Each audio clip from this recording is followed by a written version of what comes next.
Você realmente sabe como o DB Transactions funcionam? Quando a gente está desenvolvendo uma aplicação em que vários usuários acessam o serviço ao mesmo tempo, é muito importante a gente saber e entender o que são Race Conditions. E é muito importante que você saiba escrever código que previna essas Race Conditions. Bom, vamos começar do começo. O que é uma Race Condition? Imagina que você está desenvolvendo um site para uma loja de roupas. E um dos seus trabalhos é desenvolver o controle de estoque. Agora imagina que essa loja de roupa fez uma promoção absurda e está vendendo um tênis específico a 90% de desconto. É bem provável que a demanda por esse tênis seja muito alta. O que quer dizer que várias pessoas ao mesmo tempo vão estar entrando no site e tentando comprar aquele tênis. Agora imagina que era o seu último tênis disponível, você só tinha mais um tênis no estoque. E 10 pessoas ao mesmo tempo compraram aquele tênis. Para qual delas você entregaria o tênis? Você já pensou o caos se as 10 pessoas conseguissem comprar o tênis e você só tivesse um em estoque? Isso poderia ser um problema e por mais que talvez não resultasse em um processo para a empresa, com certeza geraria no mínimo clientes insatisfeitos. Então bora aprender a evitar isso. Bom, basicamente eu tenho um código aqui que não está fazendo nada, a não ser se conectar com o banco de dados. E se eu não conectar aqui com o meu banco de dados,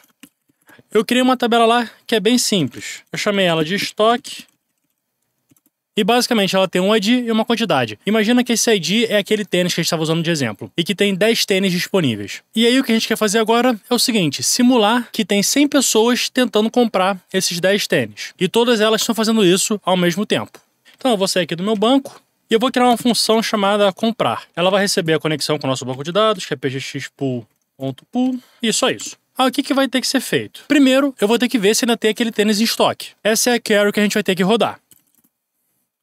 Eu vou salvar essa quantidade numa variável. Basicamente estou executando essa query e no caso de um erro, eu vou causar um pânico. E aí se a quantidade for menor ou igual que 0, eu vou retornar, não tem nada para ser feito. Mas se por acaso não tiver esse item no estoque, eu quero comprar. Então a nova query vai ser update estoque set quantidade igual a quantidade menos 1, onde o ID é 1. E aí vamos executar essa query. E é só isso. Eu estou vendo quanto que a gente tem disponível no nosso estoque. Se por acaso tiver a quantidade disponível, eu faço um update. E agora eu vou criar o código para simular 100 usuários tentando executar essa mesma ação. Esse código aqui é bem simples. E agora eu só vou verificar qual que é o resultado lá no nosso banco. É exatamente a mesma query que a gente está executando lá dentro da nossa função comprar inicialmente. Eu quero ver qual que é o nosso estoque. E aí eu vou simplesmente imprimir o resultado. Vamos rodar esse código aqui para ver o que vai acontecer.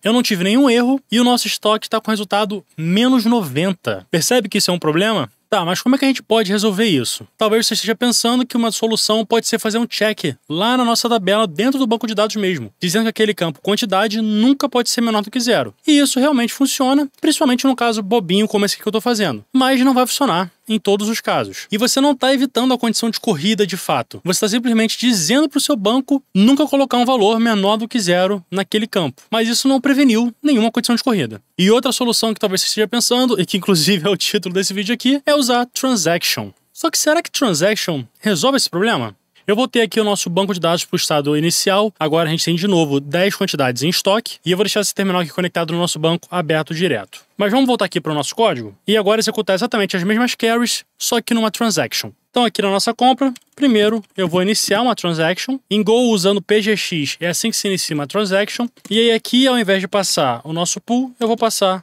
a TX para executar as queries. Mesma coisa lá embaixo. Vou passar a TX. E por último, eu tenho que dar um commit na nossa TX. E é só isso que a gente tem que mudar. Vamos rodar esse código para ver o que acontece.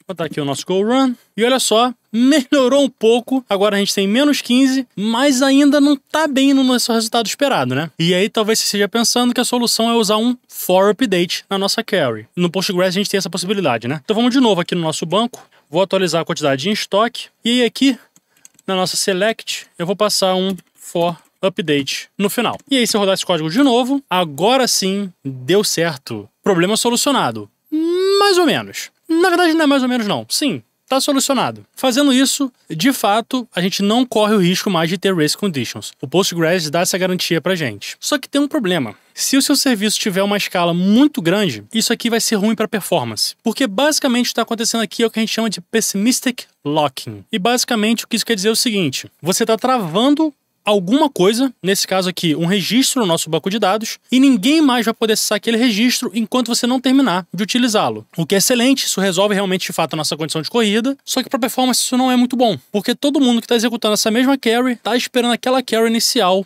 retornar. Então, basicamente, algo que estava acontecendo concorrentemente, agora meio que vai acontecer sincronamente, porque a próxima carry só vai executar depois que a primeira que chegou retornar. Então sim, isso resolve o nosso problema, mas pode não ser o melhor dos casos por causa de performance. A outra possibilidade, ao invés de passar esse for update aqui, o que a gente poderia fazer é aqui nas opções da nossa transaction, a gente poderia passar o que a gente chama de nível de isolamento ou isolation level. Então aqui a gente tem esse ISO level e eu poderia colocar, por exemplo, o ISO level serializable. E vamos de novo só atualizar o nosso registro no banco de dados e rodar esse código aqui de novo. E agora, olha o que acontece. O nosso problema foi resolvido, a gente não vai ter mais aquela condição de corrida, igual o for update, só que a gente teve um erro aqui. No caso foi um pânico, porque eu coloquei para qualquer erro causar um pânico, né? Mas agora é um pouco diferente do nosso for update, porque o nosso for update, ele simplesmente vai ficar esperando até a carry que chegou primeiro executar, e depois ele vai executar. Nesse caso aqui, assim que uma carry chegar naquele registro e ver que tem outra carry já rodando naquele mesmo registro, o banco de dados vai retornar um erro pra gente, dizendo que a gente não pode mais mexer naquele registro enquanto a outra query não retornar. E aqui a gente já está começando a chegar na solução ideal. A gente já não vai ter mais tanto aquele problema de performance que a gente estava tendo antes, porque para esse caso de nível de isolamento, o Postgres usa o que a gente chama de Predictive Locking, que basicamente significa que ele consegue determinar quando que uma escrita impactaria uma leitura prévia. E isso é muito bom porque esses locks não causam block. Então a gente não vai ter aquele problema de um cliente ficar esperando muito tempo até conseguir executar a query. A consequência é, claro, ele retorna um erro pra gente e o nosso sistema tem que estar preparado para lidar com esses erros, assim como o cliente também. Mas basicamente o que esse nível de isolamento faz é garantir pra gente que as queries, mesmo que estejam rodando concorrentemente, elas vão ser executadas sequencialmente.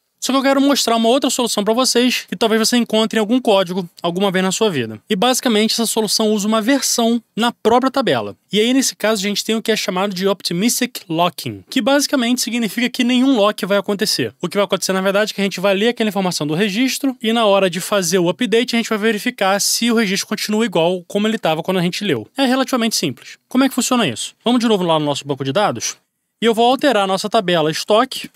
Eu vou colocar uma coluna nova chamada versão e ela pode ser um big int mesmo. E aí lá no nosso código, o que eu vou fazer? Primeiro eu vou tirar essa isolation level aqui, a gente não quer mais isso. E eu vou fazer o seguinte, na carry de selecionar a quantidade, eu não vou só pegar a quantidade. Eu vou pegar também a versão que está lá no nosso banco de dados. E claro, eu tenho que salvar isso numa variável, vou chamar uma variável chamada v. E aí eu vou escanear aqui.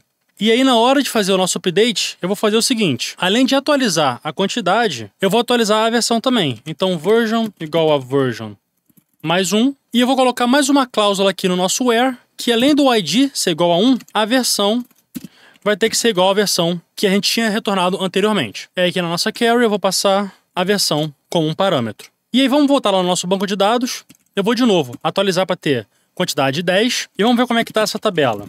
No caso, a gente tem o ID 1 e a quantidade 10, e a versão ali tá nullable. Só para facilitar, eu vou tirar esse nullable e vou colocar a versão como 0, tá? Pronto. E agora eu vou dar o select de novo. Beleza, agora a gente tem uma versão 0. É só para facilitar a nossa vida, gente. E aí, beleza, voltando aqui pro nosso código, só para ficar claro para todo mundo entender. A gente está pegando uma versão do nosso banco de dados quando a gente fez a nossa carry e a gente só vai atualizar aquele registro no nosso banco de dados se a versão que tiver lá for exatamente a mesma versão que foi retornada para a gente inicialmente. Então, se eu rodar esse código aqui agora, o nosso estoque no final ficou como 0, e se eu falar no nosso banco e der um select de novo, a nossa versão foi para 10. Então exatamente 10 pessoas conseguiram comprar o nosso tênis fictício. Então essa é mais uma solução possível para o nosso problema, e a solução funciona muito bem porque a gente não coloca nenhuma trava no banco de dados. Todo mundo pode acessar aquele registro sem nenhuma trava. Então se o serviço tiver muito acesso, talvez essa seja uma boa solução. E você pode estar se perguntando, mas peraí, não era para o banco ter retornado um resultado para a gente no update? E a verdade é que sim, só que em Go, quando eu estou fazendo um exec, esse erro not found é ignorado. Então se eu quiser acertar esse erro de uma forma específica, para mandar uma mensagem customizada para o usuário, por exemplo, dizendo para ele tentar de novo, eu poderia fazer o seguinte, ao invés de rodar o exec, é basicamente a mesma coisa, tá, gente? Só que em vez de fazer tx.exec, eu vou fazer tx.carry. Repara que é basicamente a mesma lógica, só que nesse caso aqui, especificamente pelo erro ser not found, o carry row vai retornar esse erro pra gente, enquanto que o exec ignora esse erro. Então, se a gente voltar lá pro nosso banco, eu vou setar a quantidade para 10 e eu vou voltar a versão para 0 também.